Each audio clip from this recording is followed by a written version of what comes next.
ada beberapa parameter yang menyebabkan nanti break itu bisa tidak valid. Apa itu? Yang pertama begini ya.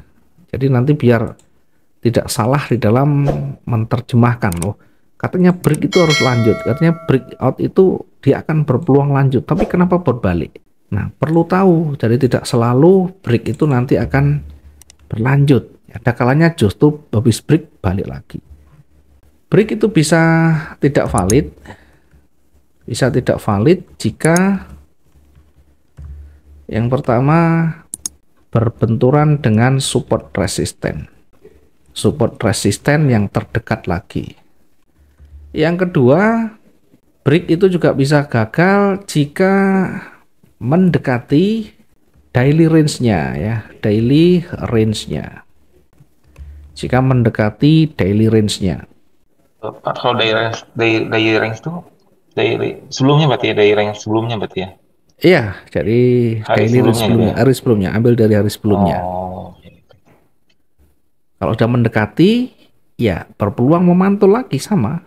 Jadi walaupun dia tebel, tetap lebih baik berhati-hati. Yang ketiga, ketika break itu kuat, satu dekat support resisten daily, yang kedua tentu sudah cukup larut malam, ya larut malam.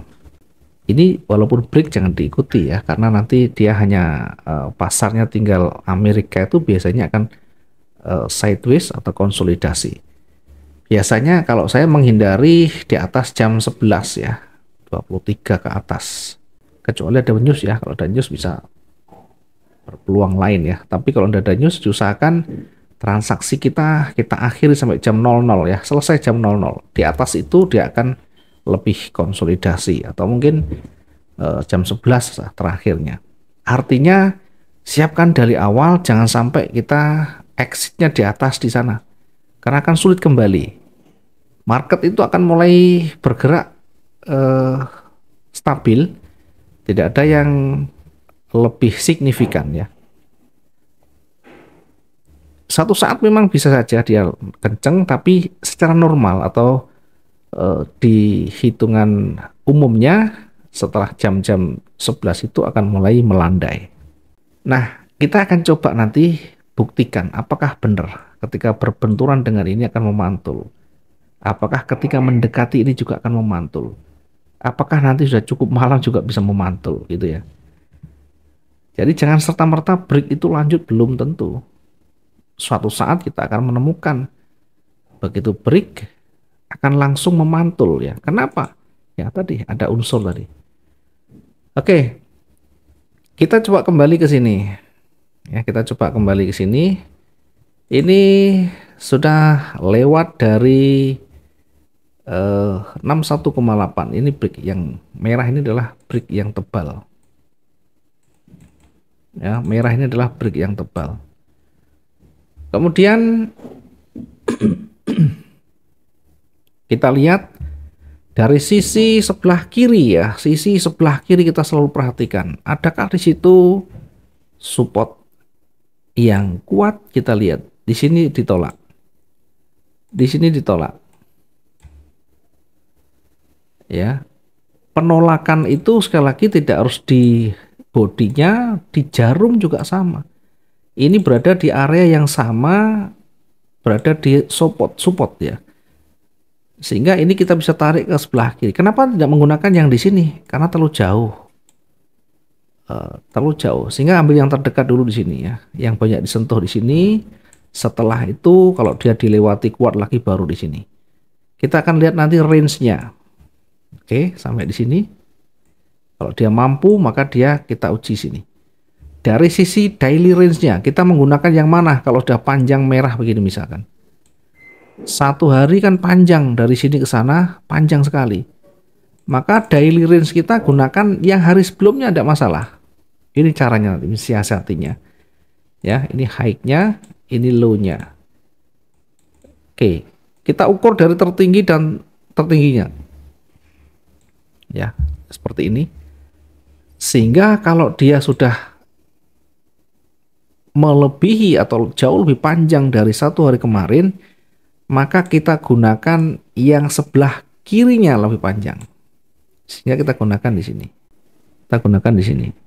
High-nya, low-nya di sini. Sehingga baru kita ukur dari high dan low-nya di sana. Karena dia turun, maka high-nya dulu. Sehingga kira-kira dia akan bergerak di bawah itu di titik jenuhnya. Persis berada di area support sebelah kiri, kira-kira di 2023. Nah, ketika mendekati ini, hati-hati jangan mengambil posisi-posisi sell di sini untuk harian. Apalagi jamnya sudah larut malam, ini jam 11, jam 12-an.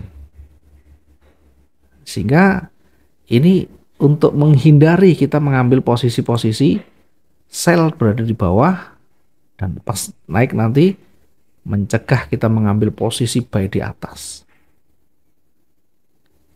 Oke, sampai di sini dulu. Ada pertanyaan, silahkan. Untuk ini Pak, untuk penentuan support sama resistennya tuh berapa hari ke belakang Pak? Support dan resisten tidak bisa dihitung berapa hari ke belakang. Di mana di situ ada sentuhan. Oke, saya coba geser ke depan. Kalau kita hanya menghitung berapa hari ke depan ke belakang, tidak akan temu. Yang ada itu dilihat. Contoh misalkan, saya geser aja. Nah, saya geser begini. Saya misalkan hanya melihat candle itu sampai di sini. Yang kanan kita belum tahu.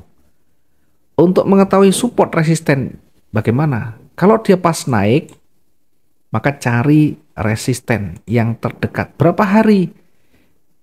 Ini yang terdekat dulu 1 hari kemarin. Kemudian baru ini. Jangan langsung di atas kejauhan. Kalau nanti dilewati baru di hari atau di hari-hari sebelumnya. Ini kan tidak bisa kita hitung beberapa hari. Asal di mana di situ ada sentuhan naik dan turun dan terhenti, maka ini menjadi awalnya support, di break menjadi resisten. Begitu naik lagi jadi resisten untuk menguji kekuatan naiknya. Ya, kita uji di sana. Ketika naik kita uji di sana. Ternyata tidak sampai di sana. Kenapa? Karena di sisi sebelah kiri ada yang terdekat. Di sini dilewati, maka berpeluang naik lagi mendekati resisten di sini. Nah, ini penting resisten yang di sisi sebelah kiri karena ada sumbu yang tidak terlalu jauh, maka resisten itu tidak hanya di sini, termasuk di sumbunya. Kalau dia break, harus dua-duanya, sumbu dan bodinya. Ini bodinya di sini, kemudian sumbunya juga di sini. Kalau dia break, dia harus lebih tinggi dari sumbunya. Yang di bawah bagaimana ketika dia turun, maka kita gunakan yang terdekat yang banyak disentuh.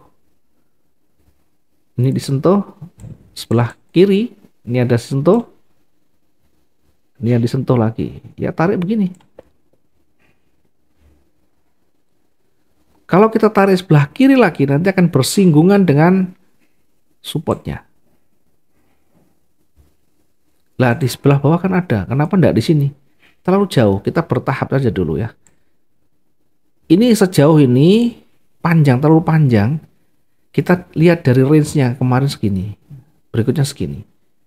Sehingga kalau misalkan kira-kira panjang high dan low-nya sekian, nah kalau tertingginya di sini, kita mau sampai di bawah ini kan terlalu jauh. Artinya jarak jangkauannya itu terlalu jauh. Maka yang terdekat di sini. Kira-kira di sini. Ini adalah supportnya. Sehingga ketika dia tidak mampu menembus atau tidak mampu break, maka lihat tanda-tanda pembalikannya.